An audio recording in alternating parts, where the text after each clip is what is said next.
Guys, good morning to all of you. This is Magiraj here, and now we are going to get discuss about the effect of temperature in longitudinal waves. तो साथियों, अब हम discuss करने जा रहे हैं कि अनुदैर्ध्य तरंगों की चाल पर ताप का क्या प्रभाव पड़ता है, दाब का क्या प्रभाव पड़ता है और आर्द्रता का क्या प्रभाव पड़ता है। तो देखते हैं सबसे पहले ताप का प्रभाव। ताप का प्रभाव किस पर? अनुदैर्ध्य तरंगों की चाल पर। अनुदैर्ध्य तरंगों की चाल पर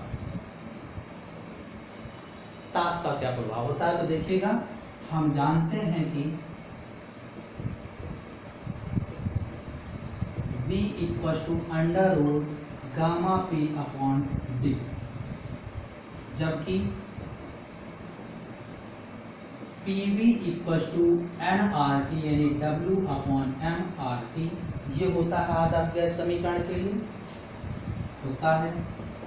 तो इससे देखिएगा P W upon V RT upon M, ये वेट अपॉन वॉल्यूम जो हो जाएगा W अपॉन V, ये डेंसिटी हो जाएगी घनत्व, द्रव्यमान बटे आयतन, ठीक है ना, क्योंकि द्रव्यमान बराबर आयतन गुणे घनत्व होता है। तो P D RT upon M या P upon D RT upon M। अतः समीकरण एक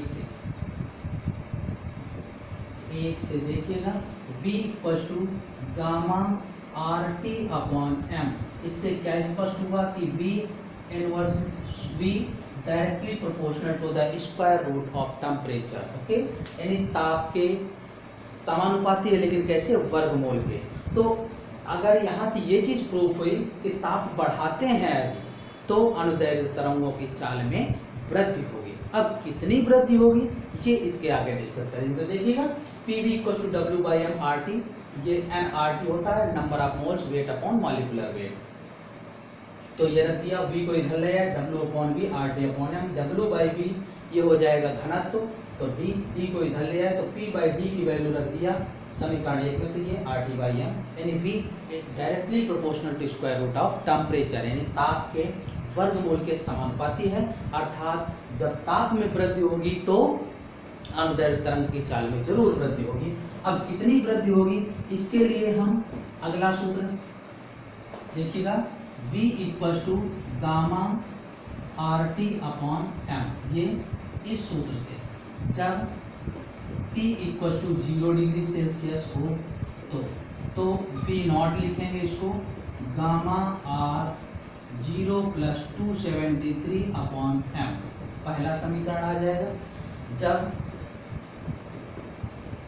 T डिग्री सेल्सियस हो तो VT under root gamma R T plus 273 परम ताप में बदलेंगे अपॉन M, दोनों का अनुपात कर दीजिए, इक्वेशन 2 डिवाइडेड बाई इक्वेशन 1, यानी VT upon V not under root gamma R upon M T plus 273 और अपॉन में गामा R M 273, तो ये कैंसिल हो जाएगा, ये आ जाएगा VT upon V not T plus 273 upon 273 1/2, दोनों ही अंडर रूट है, हमने एक साथ यूज कर लिया।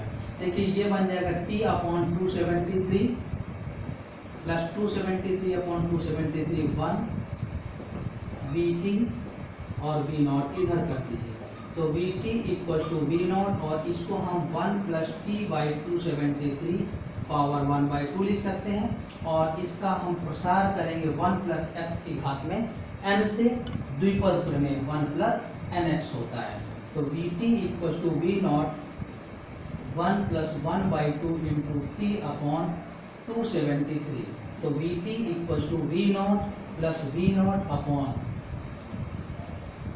546 T।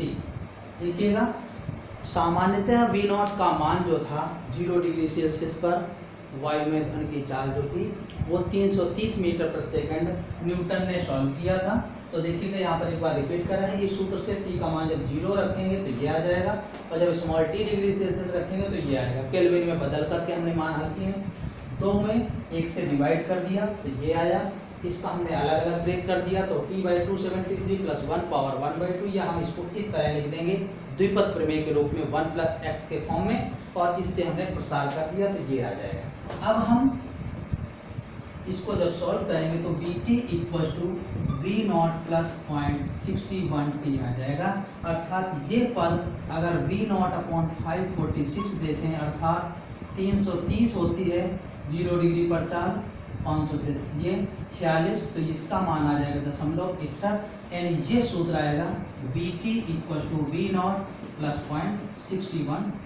तो देखिएगा 1 डिग्री सेल्सियस ताप में वृद्धि करने पर चाल कितनी वृद्धि हो जाती है? 0.61 मीटर प्रति सेकंड। देखते हैं इसी फॉर्मूले से, जब हम ये मान है फर्स्ट, जब हमने t की जगह 0 रखा तो V0 + 0 आ जाएगा, और जब हमने यहाँ t की वैल्यू 0, दोबारा हमने t की वैल्यू 1 डिग्री सेल्सियस रखा तो देखिएगा ये सेकंड मान आएगा, और जिसका मान हम 1 लिखे हैं V0 + 0.61। तो यहाँ पर अगर हम V second minus V first करते हैं तो देखिएगा कितना आएगा 0.61 मीटर प्रति सेकंड, और ताप में कितनी वृद्धि हुई? 0 और 1 के बीच में कितना? 1 डिग्री सेल्सियस।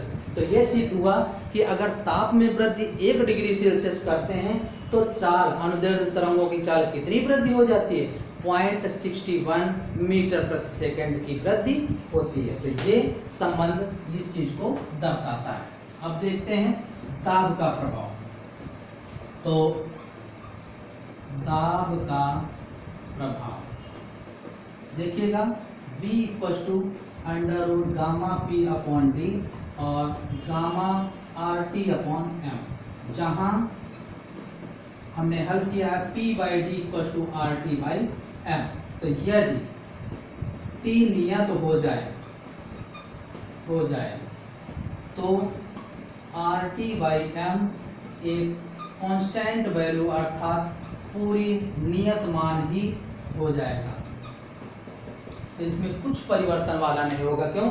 R गैस नियतांक एक नियत मान है, m का मान जो है अणुभार किसी भी गैस के लिए निश्चित होगा, और T जो है नियत हो जाए। अगर इतना मान अगर नियत हो जाता है T का, तो RT/m का पूरा मान एक नियत वैल्यू के रूप में प्राप्त हो जाएगा।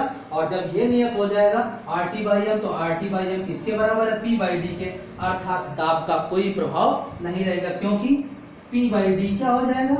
नियत होगा। ये भी नियत हो जाएगा। तो जब ये मान नियत होगा तो दाब का कोई प्रभाव नहीं पड़ेगा। तो ध्यान दीजिएगा कि सामान्यतः तो अगर दाब का प्रभाव पड़ता है, दाब बढ़ेगा तो इसकी चाल बढ़ेगी, अनुदैर्ध्य तरंगों की चाल घटेगा तो चाल घटेगी। लेकिन अगर ताप नियत हो जाए तो RT/m एक नियत मान होने के कारण P/d एक नियत मान होगा, अर्थात दाब का कोई प्रभाव नहीं पड़ेगा। ध्यान रखिएगा। अब हम डिस्कस करते हैं आर्द्रता का प्रभाव, ठीक है ना? तो ध्यान रखिएगा,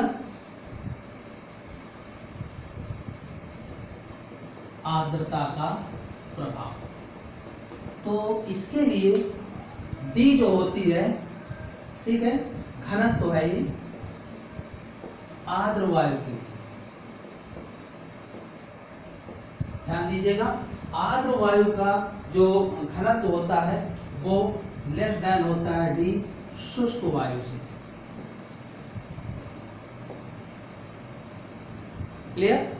ये संबंध ध्यान रखिएगा आर्द्रता के प्रभाव के लिए कि जो आर्द्र वायु का घनत्व होता है शुष्क वायु की तुलना में, यानी शुष्क वायु के घनत्व की तुलना में कम होता है, जबकि V इनवर्सली प्रोपोर्शनल D होता है। अतः V जो है अर्थात ये क्या है? चाल आर्द्र वायु की जो होगी वो ग्रेटर होगी V किसकी? शुष्क वायु से। तो ये प्रभाव होता है आर्द्रता का। तो इस प्रकार से हम अनुदैर्ध्य तरंगों की चाल पर ताप के प्रभाव को डिस्कस किया, दाब के प्रभाव को डिस्कस किया और ये आर्द्रता के प्रभाव को भी डिस्कस किया। यहाँ पर आर्द्र वायु का जो घनत्व होता है शुष्क वायु की तुलना में कम होता है और चाल और घनत्व में ये संबंध होता है व्युत्क्रमणपात का, अर्थात घनत्व कम है तो चाल अधिक होगी। तो ये आर्द्रता का प्रभाव है। ठीक।